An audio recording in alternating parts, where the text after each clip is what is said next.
Hello, good afternoon. Good afternoon, everybody. My name is Andrea, and I'm saying hello to everybody from Barcelona in Spain. Do you want to pop into the chat box and say where you're saying hello from? So if you can hear me okay.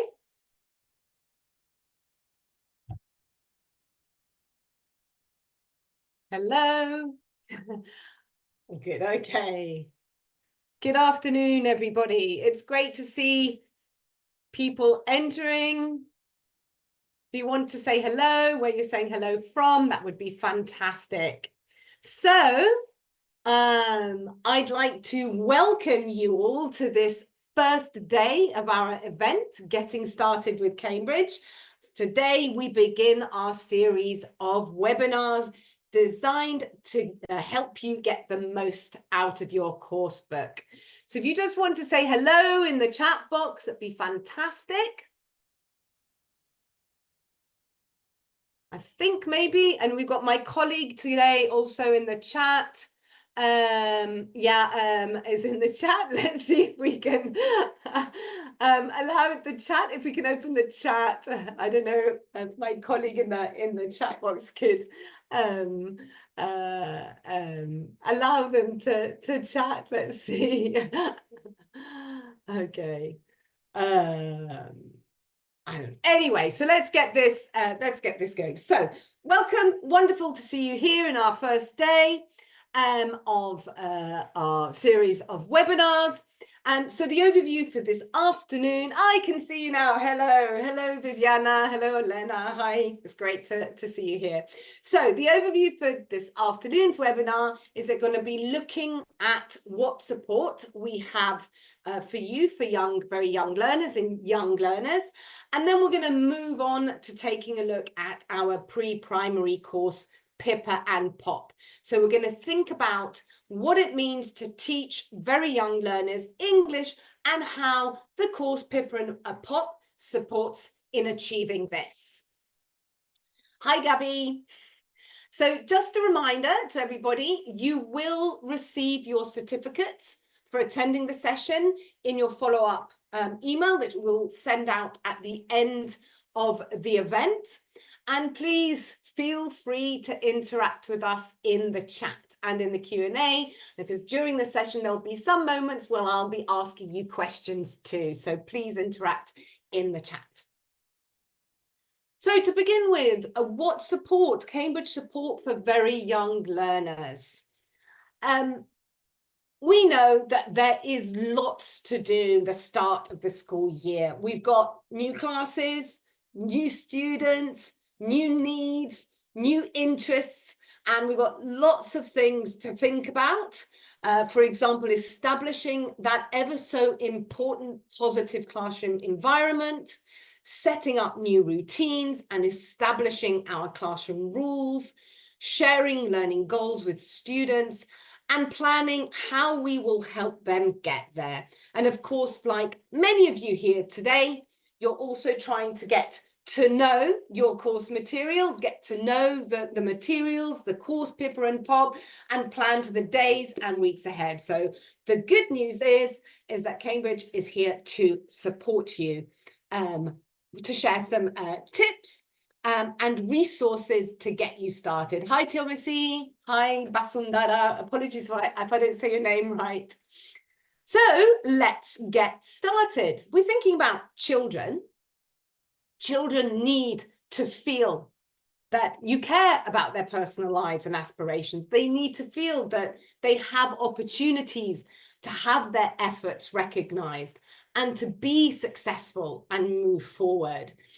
And our world is changing so fast, and we really need to prepare our students with all the skills and experiences that go beyond simply learning an additional language. So at Cambridge, we understand that engaging and collaborative nature of language classroom is the perfect place to develop and embed these key qualities. So we've been working with educators to understand how these skills, the Cambridge Life competencies, can integrate seamlessly into your English language program. So we can start right at the beginning of their learning journey, right at pre-primary.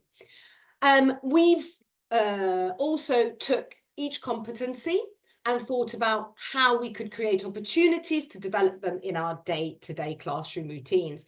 You can download these activities and print them off if you don't already have them. And I think my colleague will put the link in the chat to where you can download them. So here we've got some examples on the screen. So for developing that ever so important emotional development, feeling better chart, focusing on creative thinking, getting them to pretend, and of course social responsibility, so interacting with others across cultures. So some examples here.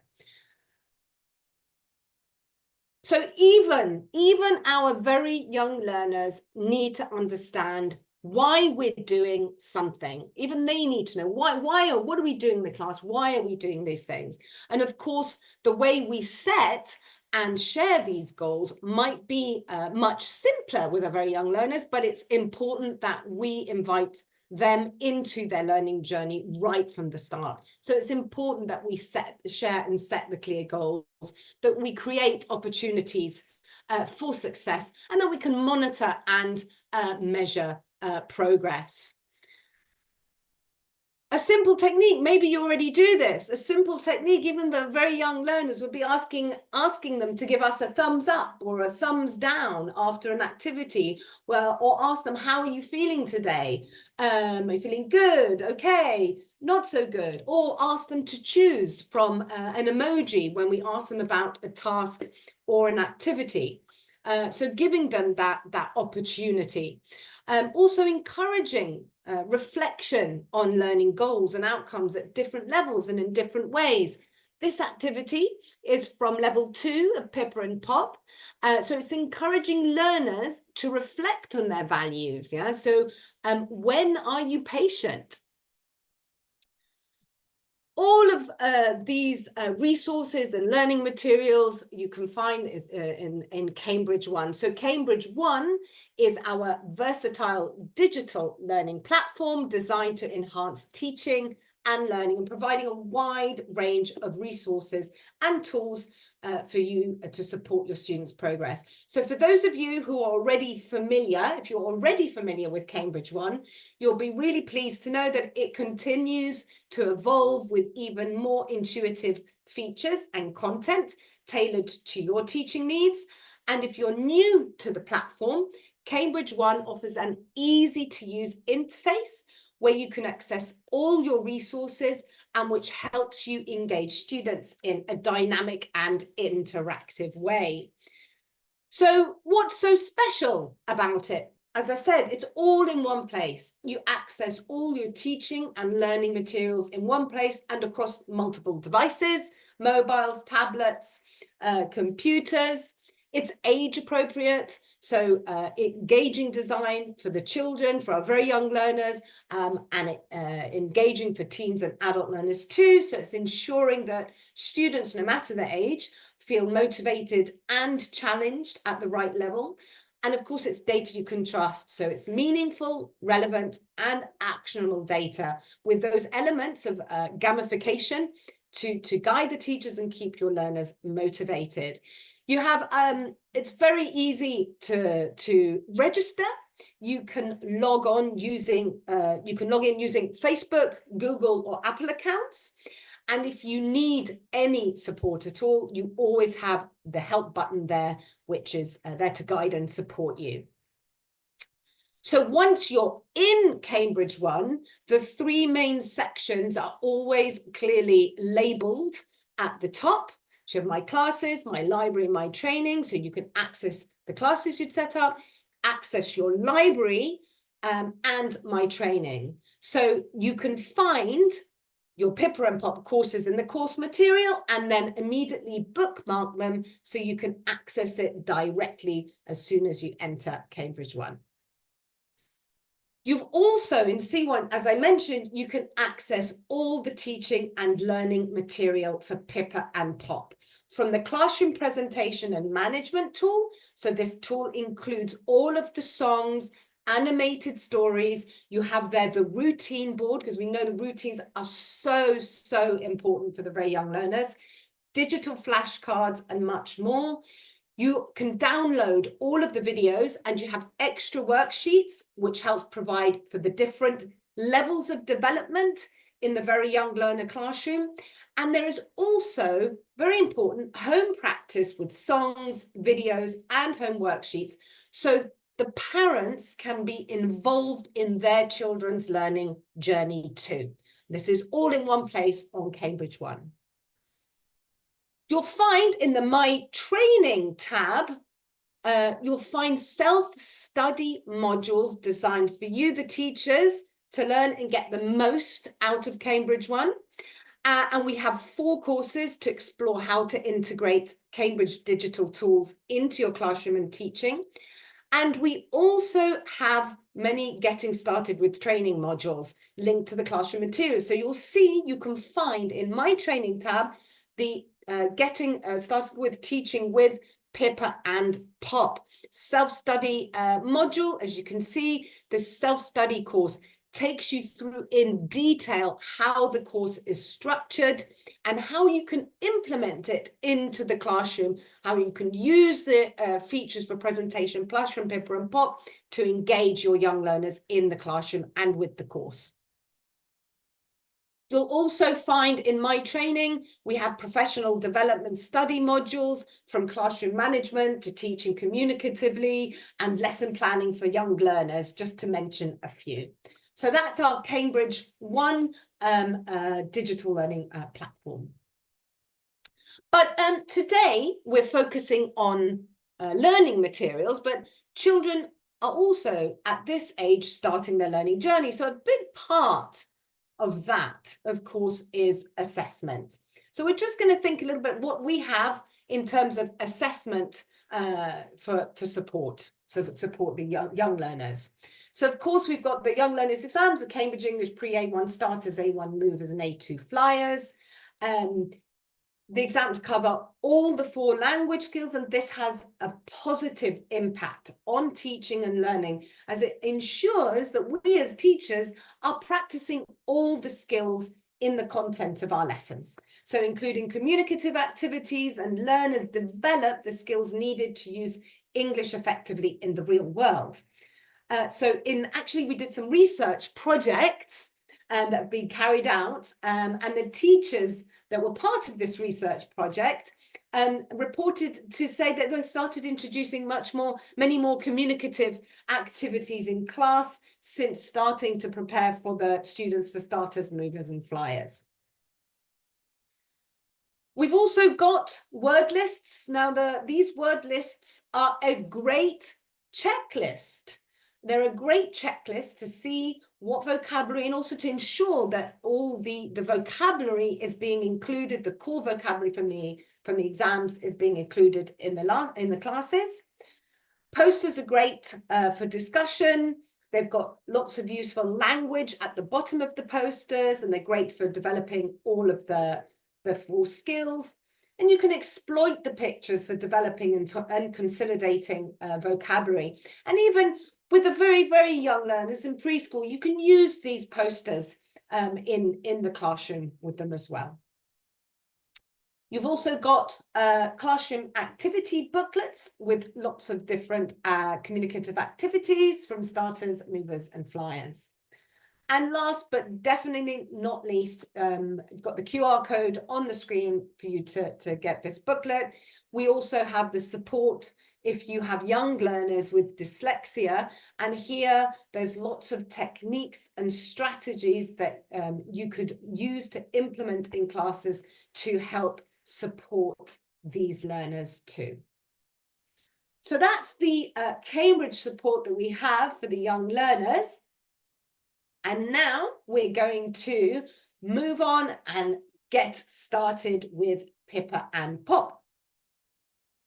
So thinking about getting started with Pippa and Pop, we're going to look at 3 different, I've divided this into 3 different sections. First of all, we're going to meet the characters. Then we're going to have a look at the 3 pedagogical pillars that support the course. So you understand this, the pedagogy that supports the course. And then I'm going to take you on a unit walkthrough. So does anybody know who are Pippa and Pop? Does anybody know? Do you want to pop in the chat box if you know?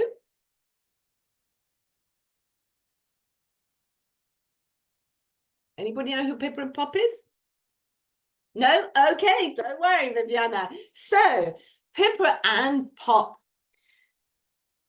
Pippa and Pop are 2 toy mice who come to life in a little girl's imagination, and they live in a bookstore.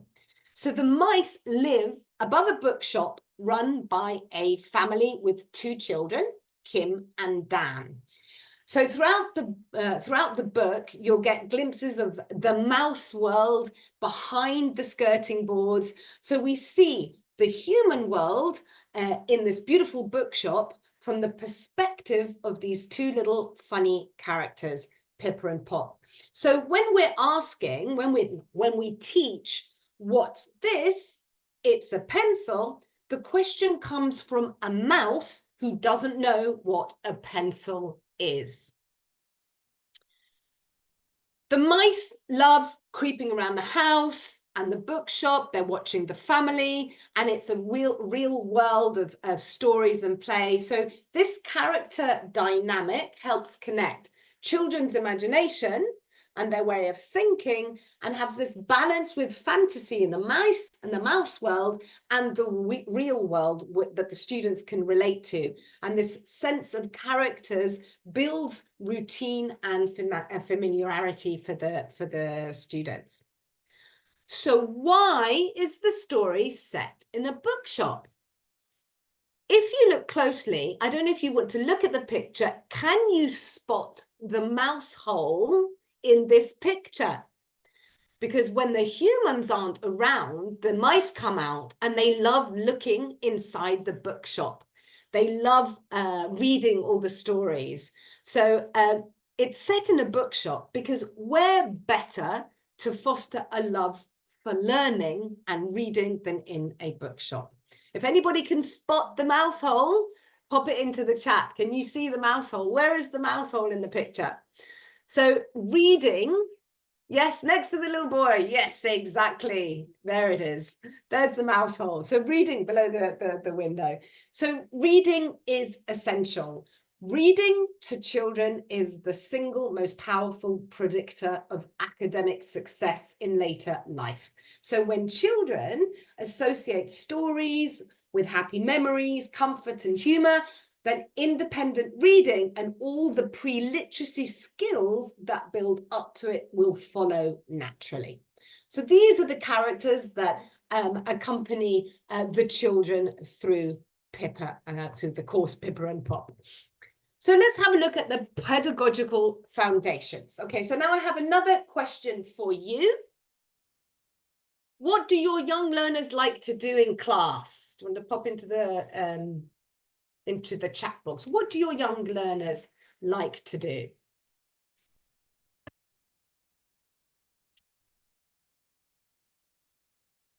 Sing, jump, run. Anybody else? Thanks, Viviana. Thank you. Anybody else? Crafting, yes. Tell me, see, so they hands-on activities.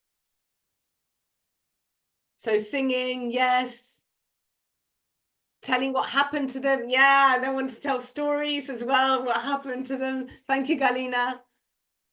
So they're like, also, do they like listening to stories, telling stories, dancing? Excellent, pretend to be the teacher. So role playing, they like role playing, yeah? Acting, exactly. You said it, crafting, hands-on activities. So do they like playing games? Do your children like playing games? So all children, yeah, like playing games a lot, exactly, Galina. So when you're thinking about the word play, what words come to your mind when you think of play? What comes to mind when you think of play? I've got some words on the next screen. So what words come to mind? Fun, exactly, fun. What else? Freedom, yes. Entertainment, yes. Any others? Being involved, laughter, exactly. Look what I've got here. Fun, imagination, freedom, creativity, exploration, positiveness, yeah? So it's all positive. It's fun. It's something that young children like to do. And games are essential for young learners. Games are fantastic for learning at any age. That's true, but they are particularly important for young learners. Research has shown that games are essential for healthy development in early childhood and beyond. Learning and having fun, exactly, Marion. And play lets children practice what they know and also what they don't know. So why should we take play so seriously? And I'm sharing this quote with you. Play is often talked about as if it was a relief from serious learning. But for children, we're thinking very little children, play is serious learning. So play is really the work of childhood. Play is their work with preschool children. When they're playing and they're completely absorbed in what they're doing whilst they're playing, they begin to find out how to interact with classmates, follow rules, and express themselves. So if we think about play, there are 3 different types of play. We've got direct instruction. So this would be where the adult is initiating and leading the activity. It's when they're directing, whereas the child is in a passive role. We have guided play, where the adult initiates while the child leads the activity. So this includes an interaction between an adult who supports children's learning by asking questions and introducing new concepts. So the autonomy stays with the child.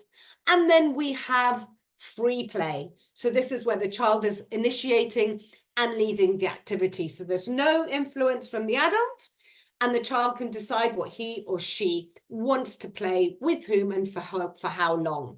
So if we're thinking about a classroom environment, guided play, scaffolded, would be scaffolded by the teacher. The teacher prepares the environment and the materials, and children have choices and flexibility in how they take part. So then the teacher would monitor and support the children with ideas or development of thoughts and positive reinforcement. So this, we know that play also supports the development of linguistic skills. So through stories, rhymes, chants and songs, puppets and games, and also supports the development of life competencies, creative thinking, critical thinking, learning to learn, and communication. And we have a white paper, which you can see on the screen, which talks about all these different forms of play, these 3 different forms of play in much more detail. And you can access it via this QR code. And I think my colleague Aurélie will also put it into the chat box. So this white paper talks about play in a lot more detail, and it's actually informed the play in Pippa and Pop. So the benefits of play are huge, and it's essential for children's development, and it is included in Pippa and Pop. We have 4 special learning through play activities in each unit. So these might include games with flashcards or realia, movement games involving actions or moving around the class, expressive activities like dressing up, acting, like you mentioned in the chat box, miming, dancing, and also craft-based activities too. There's also modeling, making props, using puppets, etc. You've also got a lot of guidance in the teacher's book on how to organize learning through play activities. And of course, as I mentioned, this is all informed by research that is in the explained in a lot more detail in the white paper, Learning Through Play. The teaching notes for Pippa and Pop include games and suggested guided play sessions. You've got in the starting the class and ending the class section of lessons. Some activities are child-led as well. So some of them enable the children to choose their own toys or to choose their own games. So the element of choice and ownership, we know, is vital to include in the learning process, and gives us, the teacher, a moment to step back. Also, this might take the form of open-ended play, such as role-playing with food, toys, and words and language that they've learned. So I'm going to finish this first part looking at play, some top tips for play. And as you'll see, I've, in some of these 5 top tips for play, in the first one, I've mixed up the letters in this word. So can you guess what that word is in the first one? Plan for play, make it part of the, I've mixed up the learning. Thank you. Yes, Galina. So make it part of the learning process, not an extra. And this is included. It's one of the pedagogical foundations of Pippa and Pop. And as we've seen, this is embedded and included in the material. What about the next point? Using English and activities. Model. Thank you, Galina. Model using English and activities. And then let students model it, and then let students take over from teacher-led activities little by little. Let there be a gradual release of responsibility. What about the third point? Is it chance? I'm not sure. Set up exactly. Yes, Rima, it's choice. And Viviana. So set up English areas depending on your school or how you've got your school set up, where during breaks or free play, learners have the choice to play in English if they want, without it being assigned. You can give it there, offer it there for choice without it being assigned. The fourth point, what do we want to do with the parents? Communicate. Exactly. Really important to communicate with parents about how important play is and how play is helping their children learn and develop, and give parents examples of this. And the last one, when in doubt, ask your pupils. Exactly. When in doubt, ask your pupils what to do. So as we've seen, the first pedagogical pillar, which underpins the methodology of Pippa Pop, is guided play. So Pippa and Pop doesn't just teach vocabulary, grammar, and the full skills. It also is helping through play as well develop these key life competencies even at a very young age. So the second pedagogical pillar, which underpins Pippa and Pop, is learning to learn. So these activities, which is underpinned by the Cambridge Life Competencies Framework, focusing on developing independent learners. So in Pippa and Pop, they're helped to start, they're encouraged to start reflecting on their learning and to build their confidence through opportunities for reflection and monitoring their own learning. So learning to learn skills include, for example, focusing on a task, keeping them motivated, being aware of learning goals, and working towards these learning goals. So children know the unit objectives and the assessment criteria for tasks. And there's also mid-unit and end-of-unit self-evaluations for students in the activity book. So it's being clear about the objectives of the lesson and having this self-reflection against those aims. There is also a dedicated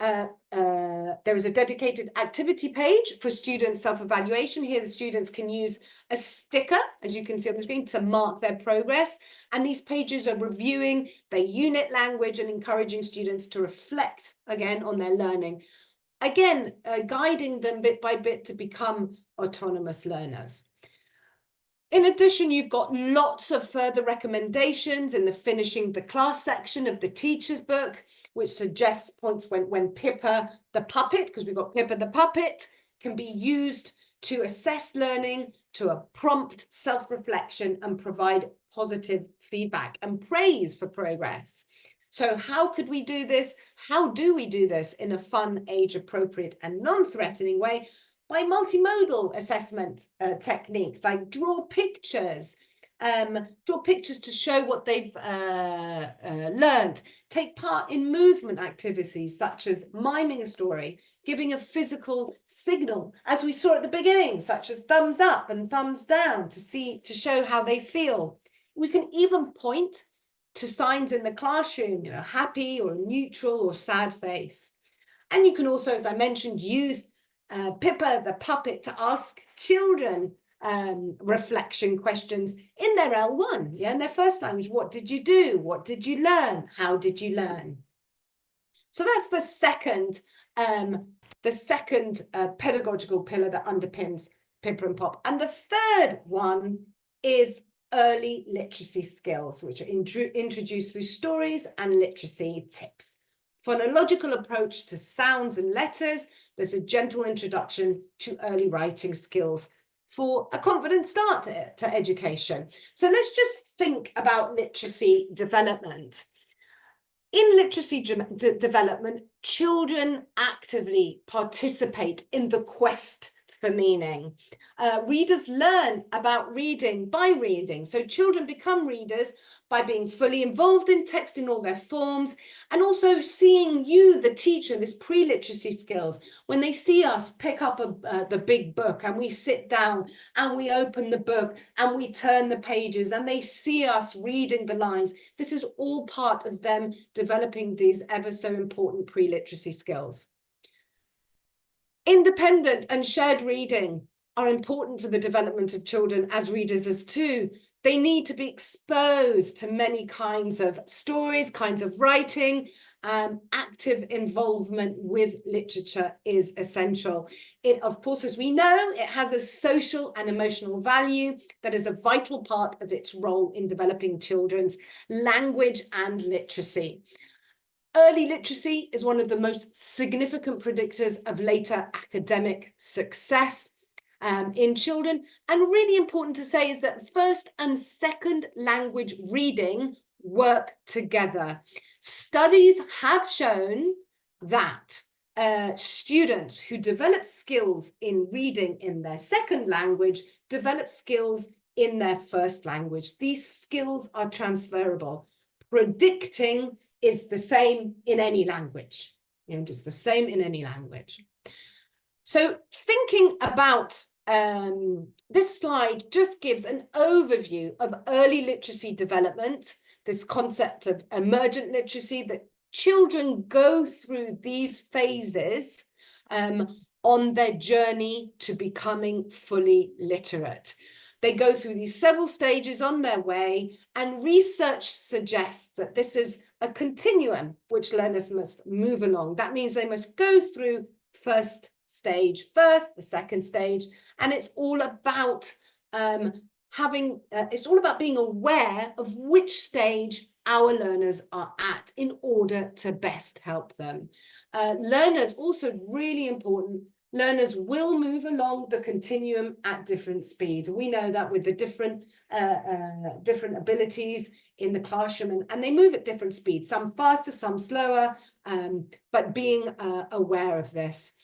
So in English language teaching, remembering which stage our learners are at will help us to know how to best help them.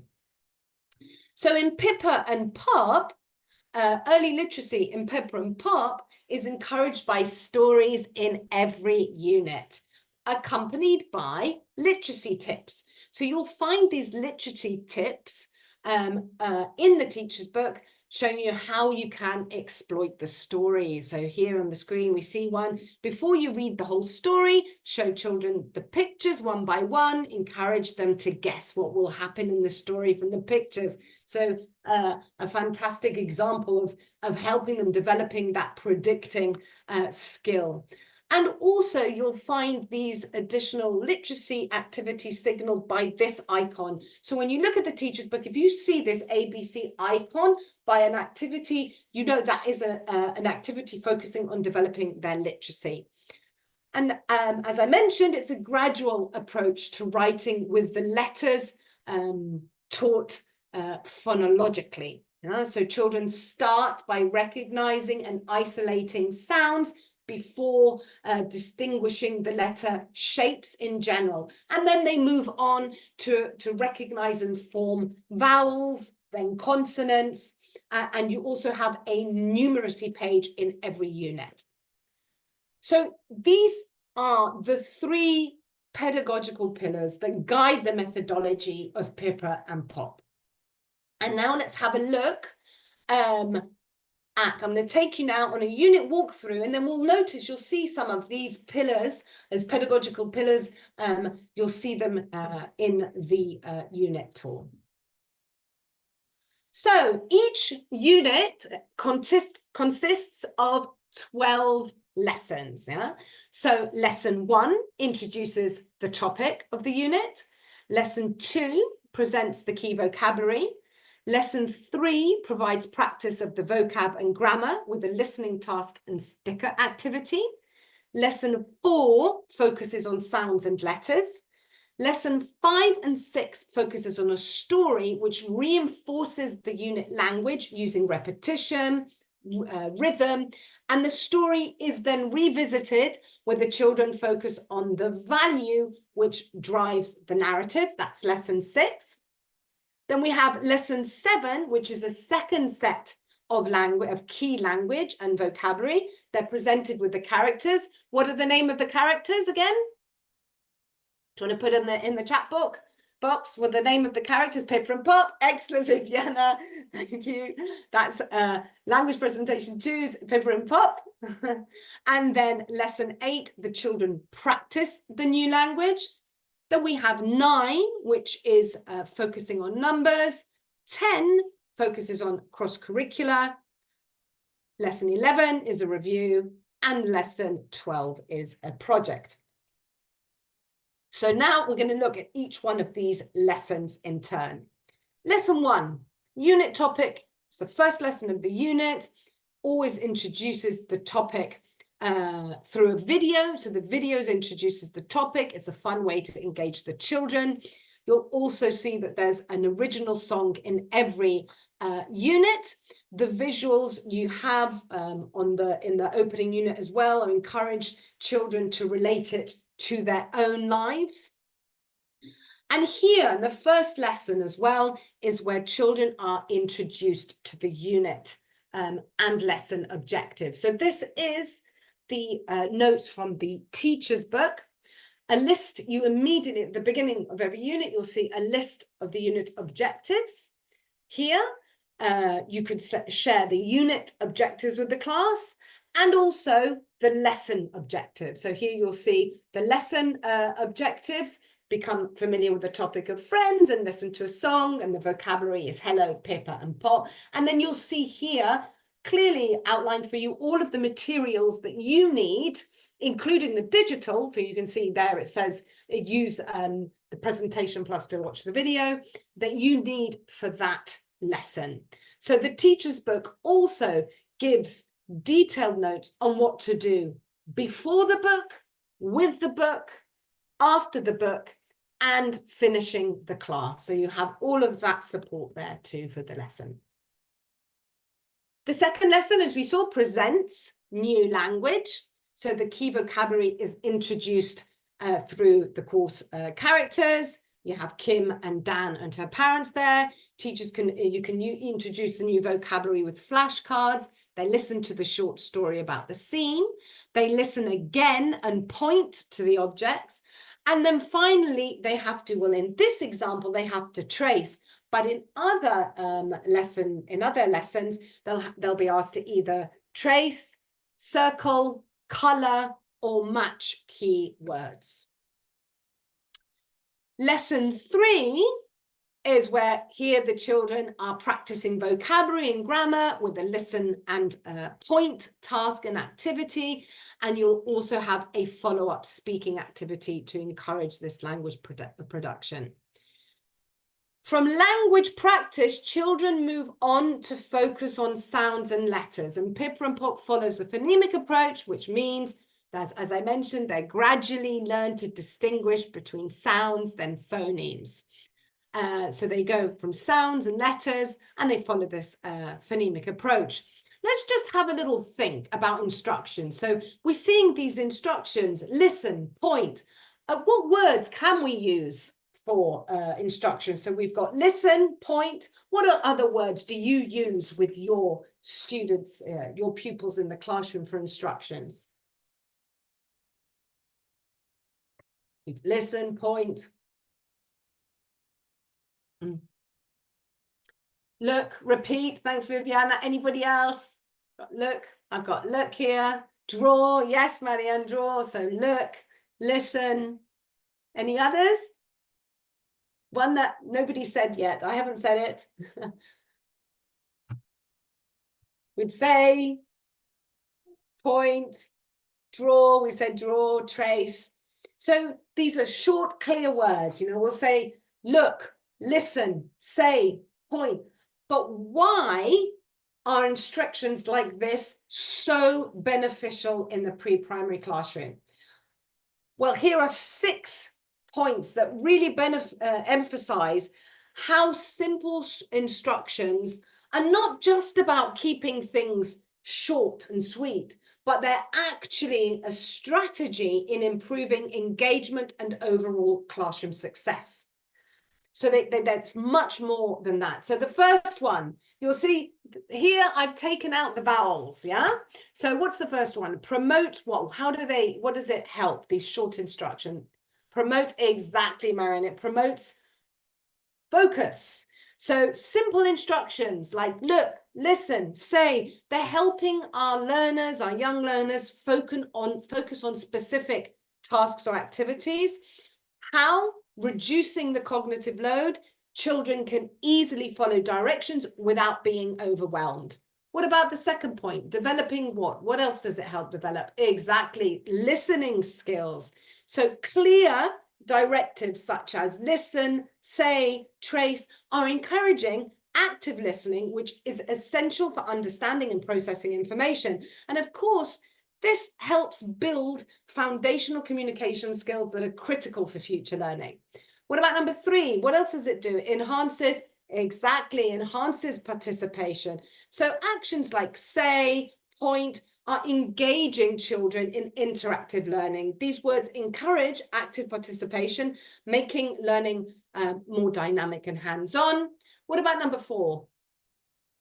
Oh, everybody came out there. Motor skills, yeah. So if we think about supporting visual and motor skills, instructions like draw and trace are fostering the development of those of them developing their fine motor skills. So these actions also strengthen hand and eye coordination, which we know is important for writing and other manual tasks. Number 5, what about number 5? Improves. What does it improve? Improves. Hello, comprehension. Yes, exactly, Galina. It improves comprehension. Short, direct instructions minimize confusion, and it makes it easier for young learners to understand expectations, so they know what we expect from them. Yeah. And the last one establishes exactly routine and predictability. Routine, so important in the young learner classroom. Using familiar, straightforward words like we've just said, look, listen, point, draw, creates a routine that children can easily follow. Predictable instructions, and of course, this helps them feel secure and it improves their confidence and willingness to engage in activities. So using these short instructions also lead to better classroom management. So then we come to lessons 5 and 6. Do you remember what we look at? What is the focus of lessons 5 and 6? Anybody remember? Yes, it is. It's the story, Galina. Well done. Yes, it's story time now. So in every unit, you'll find a beautiful children's literature story that really, it's reinforcing the unit language. So the story uses repetition and rhythm in a real world speech, ideal for children to learn and play. And it's also an opportunity to introduce some secondary vocabulary. The first lesson and the first interaction with the story is all about authentic enjoyment and understanding the plot. Yeah, understanding what is the story about. Children can listen to the recording of the story, and then you can sit down with the big book and you can retell the story using the big book, for example. The second lesson revisits the story again. And here the focus is on the value which drives the narrative. Yeah, so, and this is then further explored in the activity book. So here in our story about Duck's friend, the value is about emotional competency of empathy and relationship skills. Okay, so you'll see here are the first two images from the story. We see from the teacher's book, the literacy development tip would be, before you read the whole story, show the children the pictures one by one, encourage the children to guess what will happen in the story. So over to you. I'm showing you just the first two pictures of the story. So what words come to mind? Yeah, with your names, what words can you come to mind? What things? Nouns, it would be what things? Duckling, okay. We have duckling. Anybody else? Tears. Oh, yes. Flowers. What else do we see there? Water, a fish. Exactly. And what about the action, the verbs, the action verbs? What come to mind when you look? Crying, swimming, talking. So of course with the children, you can get them to do some TPR, fishing. Fish, thank you, Antonia. Looking, so you can get them to do with the action verbs, get them to do some TPR. So then we can watch the story. So I'm just going to show you, we don't have time to see the whole story, I'm just going to show you the first part of the story, and then after I've shown you the first part of the story, I'm going to ask you, what questions could you ask the children to check understanding? Okay, you ready?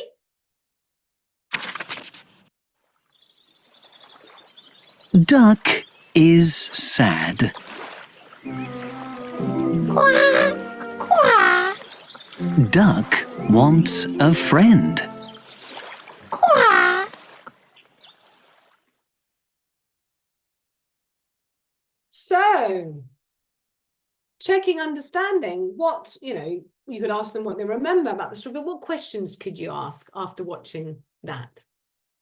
How is Duck feeling? Yes. Where is the duck? Okay, yes. Why is Duck sad? Yes. One more question. Could you ask, is Duck happy or sad? So we know he's sad, but what does exactly, without me asking you, exactly, Romina? So is Duck sad? How is he feeling? What does Duck want? Yeah, what does Duck look for? What does he want? Poor Duck, little Duck wants a friend. So of course, it's really, really important when the children answer that we praise them for listening well. And you can also encourage individuals to retell the story in their first language. But thinking about story, when we think about stories in the language classroom, it provides so many opportunities. I think a story, when we're thinking about it, we need to think about it in three stages. Think about before you tell the story, while you tell the story, and after you tell the story. And think about these three stages like any communicative activity, yeah, the before, while, and after. So thinking about before, as we saw, use the pictures to prompt language, which I briefly did with you with duck and fish in the pond, use for prediction. Children won't need to know every word, of course. They don't need to know every word. They will understand what it's about if it's really carefully selected, as it is in Pippa and Pop. You may need to pre-teach one or two words, but the stories in Pippa and Pop are putting the language that they've already learnt and practiced into context. And you can remind children what they're learning about and ask them to tell you what they know about the topic.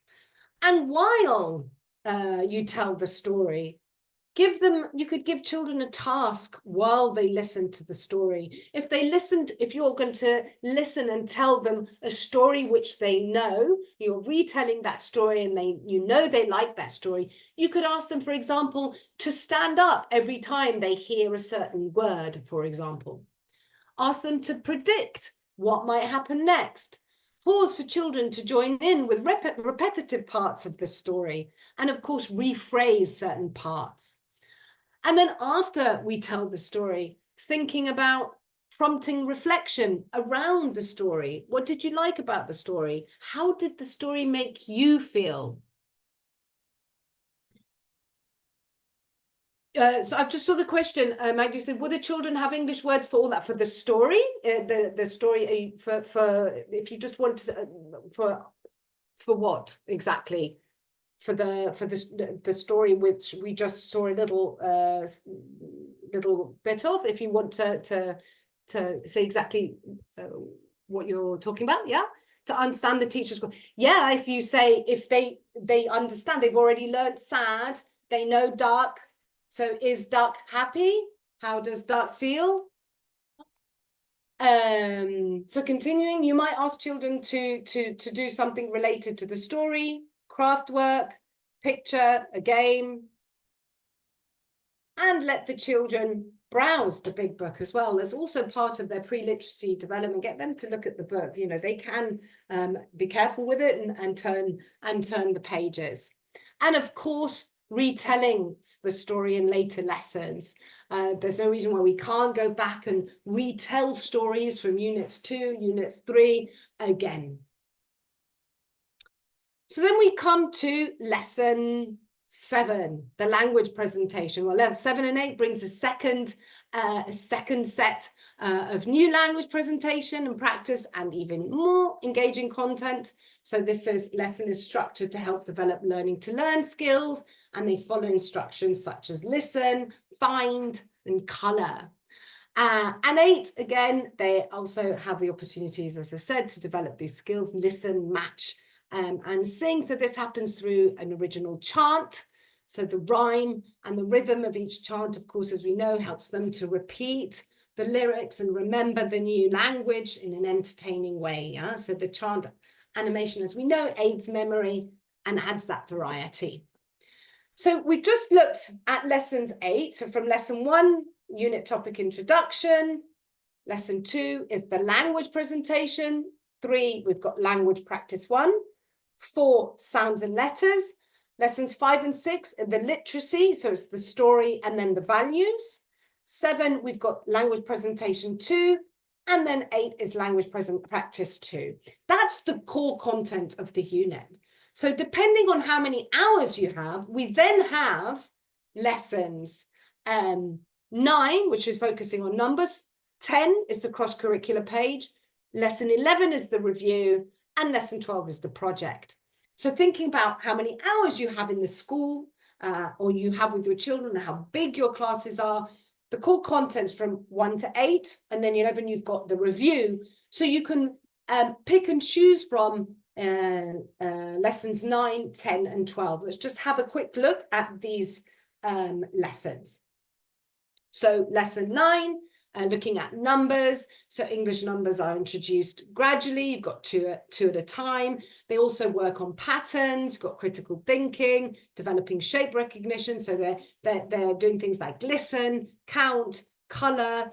There are activities as well that are focusing on fostering critical thinking skills. And you'll find in the teacher's book, wherever there is an activity that is focused on developing a life competency, you'll find a little purple C by that activity.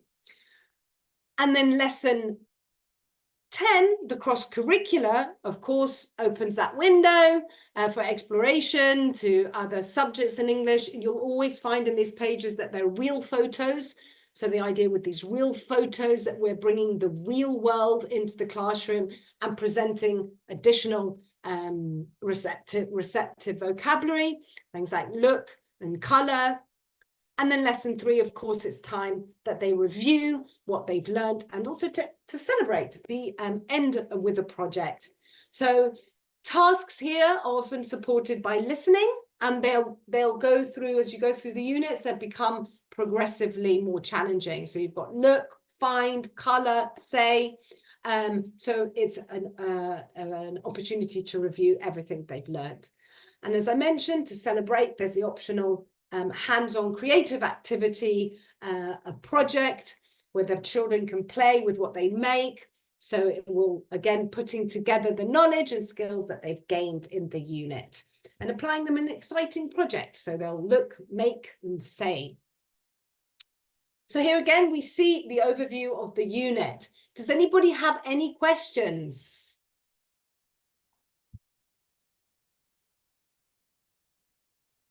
Questions? Okay.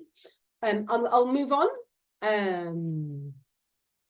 to show, just to remind the extra support, there's extra support as well for you. In the beginning, the front matter, the project is something you'll do along the units. No, the project's at the end of the unit. So the idea with the project, Viviana, is that they're putting everything that they've learned into, so the language that they've learned is put into a hands-on creative activity. Yeah.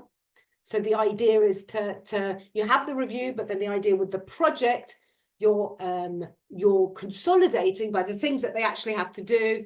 All you've got Pippa and Pop levels 1, 2, and 3 goes from 3 years old would be level 1, 3. They're still very little tiny. They're very tiny. The unit structure is the same for all 3 levels, but of course, the difficulty goes increases with the age.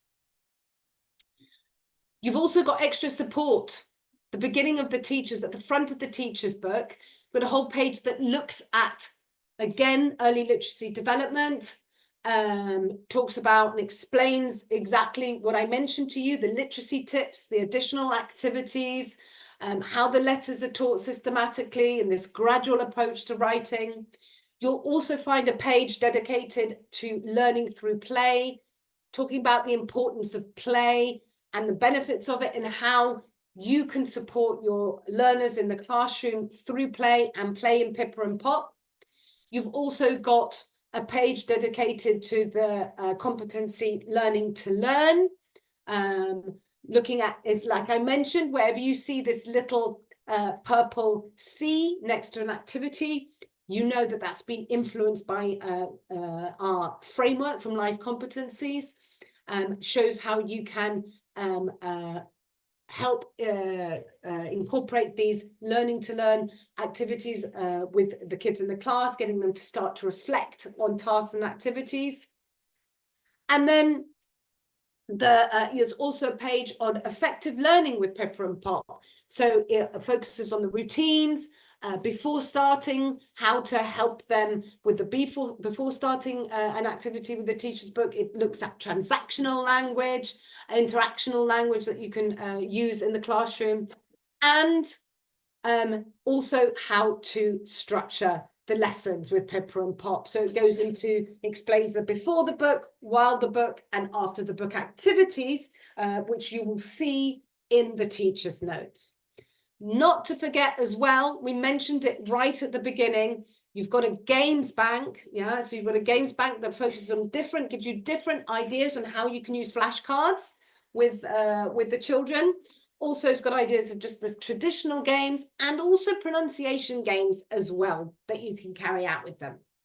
Not to forget that on Cambridge 1, you have a complete self-study course, Teaching with Pippa and Pop, which takes you as well through what we've looked at and also showing you how you can use the Presentation Plus, which is the front of class tool with Cambridge 1 with the students as well, the animated stories. You've also got their games. For each unit, you've got 4 different games, which are also reviewing all of the language that they see in the book. So you've got games that if you have an interactive whiteboard, they can come up and they have to touch the screen to play the game. Okay. So any questions at all? I've lost the chat box. Lost my chat box. Where's my chat? Oh, there's the chat box. Thank you for listening. I hope you found this useful. I don't know if we've got any questions. What would you say differentiated this series from Green Man? I would say that Pippa and Pop is probably more cognitively demanding. It's more cognitively demanding than Green Man. Also, Pippa and Pop, if you've got more hours of class time, than it would be with Pippa and Pop. Green Man would be for less hours of class time, but I think Pippa and Pop, although they're the same level, would be more cognitively a little bit more cognitively demanding with the kind of activities that are introduced with the gradual introduction to writing in Pippa and Pop. I hope that's helped you, Viviana. Okay, how long should lessons be? Well, it depends on how long your lessons are. If you have 45 minutes, have half an hour, you have 1 hour. I think it really depends on your classroom context. Again, look at how you can structure the lessons. It's thinking about how many pupils as well you have in a class. So it's a little bit of thinking how you can use that material. That's what I showed also when I showed you the unit overview, so you can see the core content as well and which lessons you can pick from. So for example, you can always come back to the projects if you through your school year. If you think, well, I'm going to leave this project for now, you can come back and do the project at a later date, as well as you can do for example the cross-curricular pages at a later date as well, because that's also another way of reviewing and revisiting the language again. Yes, Viviana, so slightly for older kids, although I think it's always a little bit more difficult when you've got the 3-year-olds and 4-year-olds when they come into the class. So but don't go, can it be used with one-to-one students? I don't know what you could, but it's not designed, I guess, so much. But you could definitely use it. You could definitely use the material for one-to-one students, Elizabeth. Definitely. Yes. Yes. Though I think it's probably be easier for you as a teacher to have 2 or 3. But you could definitely use it with one-to-ones. While I'm asking, I'm going to launch a poll now as well, because we really like to know how. I hope you found it useful. So I'm just going to launch this poll. If you could just take a moment to answer. Thank you, Elena. Yes, as I said. Yeah, and thank you, Aureli. My colleague has just put into the chat box. Getting started with Pippa and Pop. So yeah, so I hope you found it useful. Thank you if you've had the end of your day. So thank you for coming. And on a Monday. So hope your Monday's gone well. Thank you, Galina. Thank you for being so participative in the chat. And I hope you all have a great rest of the week. Don't forget also, sorry, let me just go on to the next. Don't forget that today was the first day as well. So yes, Aureli's just put in the chat, we've got other getting started with Cambridge sessions if you're using any other materials. So we'll be looking at primary, secondary as well. So if there's any other sessions there, then please, we'd love to see you there. So have a fantastic week and rest of your Monday. Thank you.